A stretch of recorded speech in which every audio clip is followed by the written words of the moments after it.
Hello everyone, Arun Vanagopal of WNYC here. It's my pleasure to introduce the Center for Traditional Music and Dances series, Beat of the Boroughs, NYC Online. This online series features over 50 of New York's leading traditional instrumentalists, dancers, singers, poets, and more. From Mongolia to Haiti, Colombia to the Gambia, among many others, they remind us how the strength of our country lies in its embrace of diversity and immigration. We want to celebrate these remarkable members of the New York community in these challenging times. So please enjoy these 50 programs, share them with your friends, and spread the word. Enjoy the show.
Hello everybody.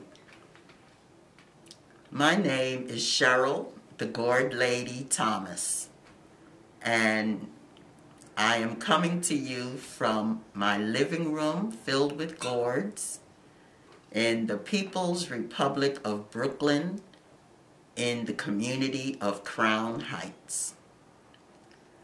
I am thrilled to be sharing my gourds with everyone today. So if you look around, you will see shapes, sizes, colors, designs, all that have been made by my two hands. I was born in Harlem. I grew up in Harlem. I went to boarding school at the age of 12 for 2 years. Through going to boarding school that summer of '69, I ended up taking a music course in Europe. I ended up being able to go visit 5 different countries where the main focus was Vienna, studying classical music. So the whole concept of music has been ingrained, just isn't classical, but it is traditional in terms of the instrument. I graduated from Pace University, Manhattan campus, and then with the birth of my daughter, after that, opened up my world of gourds. My parents were my mother was from Virginia, migrated to upstate New York, and my father was from Harlem. It was quite interesting because my father was into music, not as a musician, but as listening. And my mother would tell me when I was born, and he would always play his records, and when I was born, she noticed one time she put me on the couch, and I forgot the name. It was a Latin tune that was playing, and she happened to look and notice that I was moving with the music. But she thought it was just a fluke, so she turned the radio down, the music down, and I stopped. She turned it up again. I listened. She said it looked like I turned my head to listen. I heard it, and then I started wiggling with the music again. She turned it off. I stopped. She said, my goodness, this child is actually listening to and dancing to this music. So the whole concept of music has been around me. It was how it was going to come out. And, you know, like I said, when I heard the tone of the gourd being played with the octave, that was how it was going to come out. Through gourds creating shekeres. I love gourds. I love to bead gourds. I love to enhance the beauty of the gourd itself. So I really don't embellish the gourd or paint it or alter it in any way, shape, or form. I try to keep it as true to the way it grew. And I just put beadwork on it to enhance this beauty. I see each and every single one of them as beautiful, unique, and they're like us, people. Well, I get them directly from the farmers throughout the United States. A lot of people always think gourds only grow in Africa, but no, gourds grow all over the world. However, I get my gourds from the United States, from Midwest as far out as California. So I get them dirty. I like to wash them myself and see the transformation, what's underneath the dirt. That also helps me to become closer to the gourd and seeing it is like a human being born. We come out, we get washed off, and then the true beauty of nature is seen. And I feel the same way about my gourds. So I've always gotten all my gourds dirty, and I wash them. And I'll spend hours washing my gourds because each batch that I wash just makes me more curious for the next batch. The top cord that holds the strings. And then I take each frame is tailor-made for that gourd. So, and I have cord that I put around, I cut, and then you see where it's heat set. So I fire it, stick it together. Then, depending again on what the instrument is, so these are rattles. They get long strings because once they're done, after you finish, you take all those strings, make a double knot, and then you cut it to the length that you want. So that's the tail for this instrument. It's called an hatchet.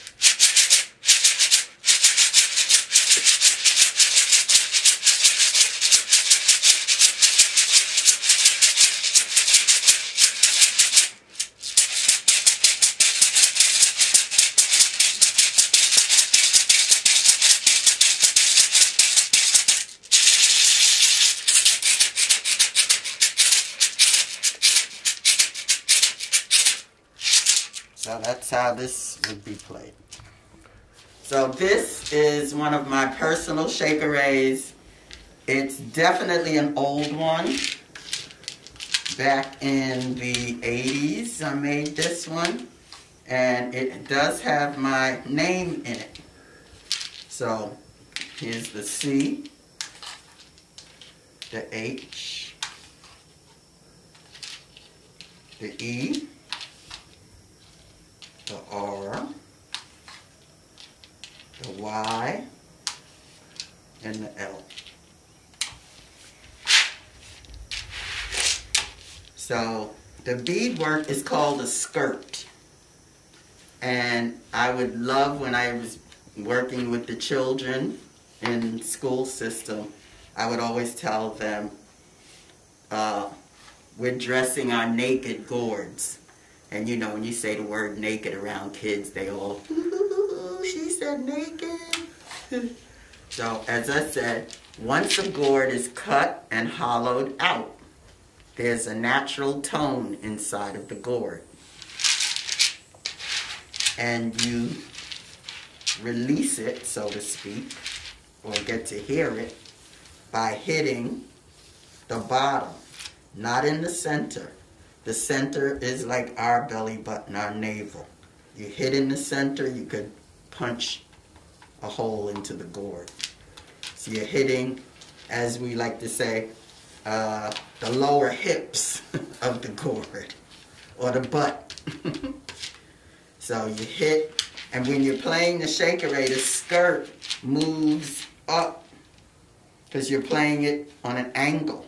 So it moves up, and it leaves, it shows you where your hand goes to hit. So when you do that, you're basically dropping it in to your hand.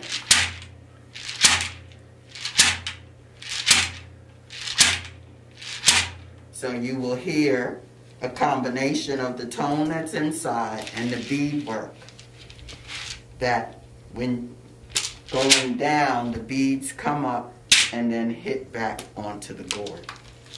So that's how you get that combination.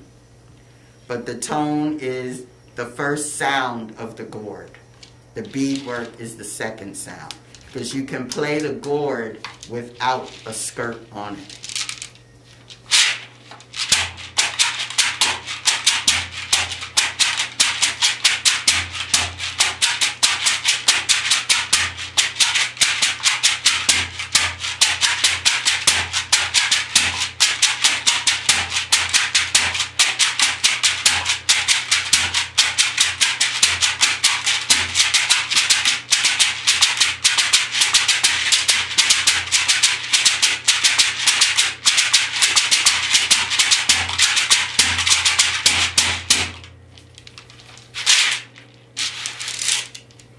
So that's the shekere.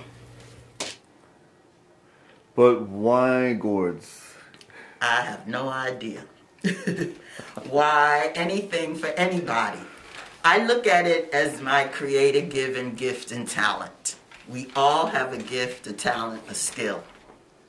And I look at this as mine because I constantly ask myself also. It's not as if it were handed down to me within my family lineage. It's not as if someone that I knew growing up was doing it, family or relation. It was never prominent in growing up. So the only conclusion I can come to is that this is my creator given skill and talent. Because, as I said, when I heard the instrument, it opened up something within me. And I knew, just from the sound, that was for me. I didn't know that the journey was going to be a gourd journey. I just was overwhelmed by the sound, the beauty of the sound of the gourd and the instrument. So I started out playing the instrument called the shekere. But because going deeper, what is a shekere? It's a beaded gourd. Then what is a gourd? So each thing took me back. Then being one of the original members and co-founders of Women of the Calabash, I needed shekeres to play. And at that time, I wasn't making them. And I would have to wait for the people who did make them until they got into the mood to make them. It was a hobby for them. It was just something they knew how to do. So, what is it? Necessity is the mother of invention. So it was like, wait a minute. I looked at my instrument. I'm like, this looks like I can do this. You know, being impatient, not wanting to wait. I mean, being impatient to a degree, patient enough to go a couple of months and still waiting. And then, so yeah, now I'm impatient now. I need the instrument. So that's what put me on the quest of where do I get gourds from? And all the research and actually going to the farms. I went to the farms because once I realized how much I enjoyed doing this, I said, well, I can turn this into a business because I know I'm not the only one waiting for a shekere. So that is how I did the research of going to actual farms to find out if they could supply me with the quantity that I would need on a consistent basis to create a business. I was taking some lessons at Jazzmobile up in Harlem in the 80s, and the instructor, Pablo Landrum, was a part of Pucho and the Latin Soul Brothers. So they would invite, Pablo would invite his students when they had gigs. So the first time I went, they had allowed the students to come up on stage to play with them. And they all looked at me and said, how come you're not coming up? I don't have my instrument. Well, you're supposed to know when we invite you to bring your instrument along because this will happen. I'm like, well, now I know. I was new to the scene. So the second time they had a gig, I made sure I had my instrument. And they would tease me because I could put my instrument in a pocketbook and would look like I had nothing. They would say, wow, why didn't I learn how to play the shekere? Here I'm playing the bass or drums or whatever, and all, you know, the lugging of it, the weight of it and everything. And me, I just throw my pocketbook on my shoulder and I'm good to go. So I went to that gig and Pucho asked me up on stage and allowed me to play with them. However, in the audience was Martin Cohen of Latin Percussion. So afterwards, he called me over to his table and he asked me, did I make these? At first I had said no. Then he continued to talk. And then I said, well, I can. So he said, here's my card. Get in touch. He says, I'm getting ready to go out of town. So get in touch with my son and you tell him what we need. I was like, okay. So that's how I actually got into beading on a wholesale level. I beaded for Latin percussion for about anywhere from 12 to 15 years. So I was freaking everyone out. The growers, because I was ordering hundreds of gourds in 5 different sizes. I was freaking out the UPS guys because the gourd growers would send the gourds through UPS. But one I remember distinctly because the order ended up being 23 boxes of gourds. So the UPS driver had to come to me first because his truck was totally filled with all of my boxes. He couldn't put anything else in. He couldn't go to any other deliveries until he delivered to me. It took a good maybe about an hour to get 23 boxes into my apartment. As I said, you can play it without a skirt on it, without the beadwork. And we call it a vocal gourd. because basically all you do is hear the tone that's inside of the gourd. And each gourd has its own tone.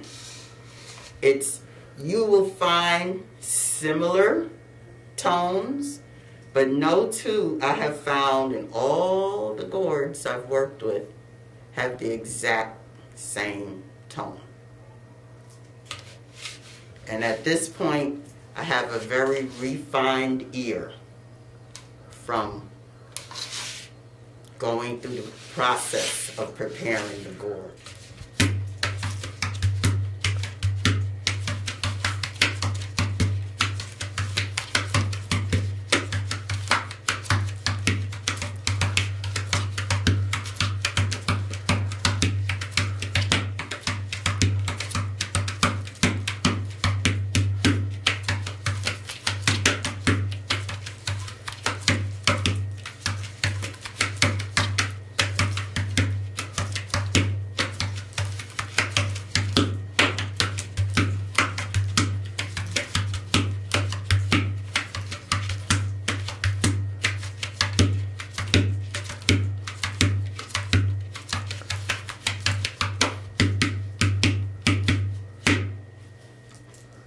So you hear the difference.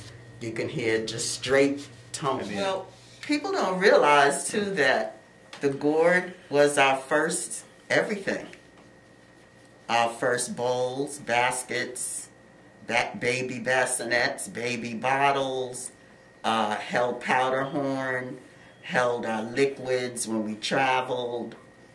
You could cook in them, you can keep things in them. They were our first dishes, our first utensils, because gourds come in all shapes and sizes. And one thing that people don't realize is that you can mold a gourd. Once it has been pollinated and it starts to germinate, you can put it in a mold. So if you needed, our ancestors needed a particular shape or size, they molded the gourd and grew it the shape and size that they needed. So gourd was prior to what we have now is glass and plastic, metals, even pottery. When you think about it, the bottleneck shaped gourd, if you think about pottery, it's sort of bottleneck shaped. So the gourd was probably the mold for the clay. Well, after the birth of my daughter, I went to a Gil Scott-Heron concert. So I give Gil Scott the credit of opening up that area of my life. In his group, he had someone known as the Doctor, who played what is called an acclaimed, which is a large gourd, usually from Africa, because the gourd is so large. And when he hit that gourd, and I heard that tone, I said, that's my instrument. Within my activities with the gourds, a lot of the musicians that I knew were into West African religious systems or spiritual systems. My mentor, Chief Bey, was one of the main people here in Brooklyn. He was Gullah Geechee, so he was from the South and migrated up to the city. He was the chief of basically the musicians in Brooklyn. He was also a priest of Shango, colors of red and white. And he was very revered. He was very revered. I loved him. I still love him. He and I were like two peas in a pod in terms of the shekere. I mean, we could throw down. We could throw down. So it was a natural progression of learning and understanding the side of the shekere being a spiritual instrument that calls down the orisha. So in that, I started researching and studying about the orisha through the Yoruba spiritual system. And each orisha has characteristics. And I was able to put the two together, so to speak. Just working with gourds in general is spiritual. And back then, more so, I was so open that spirit would speak through me, and I would just create certain things without knowing why a lot of time and how. You know, it's like being in a trance and you look back afterwards and you say, wow, I did that? It has been a very spiritual journey. I have been so grateful because I have been able to weather the storm. I've been able to continue to do work, get work, keep the roof over my head, keep food in my refrigerator. I've been blessed with good health. My family has been blessed with good health. My friends, close friends, have been blessed with good health for themselves and their families. We've all been very cautious. However, we've continued to live our lives as best as we can. I've continued to keep a grateful, thankful attitude, mindset. I've continued to focus and work purposefully and productively as opposed to just busy work. And it is therapeutic, working, beading. Anyone who works with their hands really knows the relaxing concept of working with your hands is very therapeutic. You have to stay focused into what you're doing so you don't have time to think about negative things, because what you think as you're working goes into your work. So my attitude has to be positive and uplifting. My mindset has to be productive, and definitely grateful and thankful that I can continue to work through all of this. And also share. I've been surprised that I have had work. I've gotten additional orders from people who have seen my work. I've been interviewed several times. I've been in an exhibit. I've done, I did my first Zoom workshop, which everyone loved. And I've just been contacted to do another one in the future. So I just enjoy the fact that each day I look forward to what each day brings.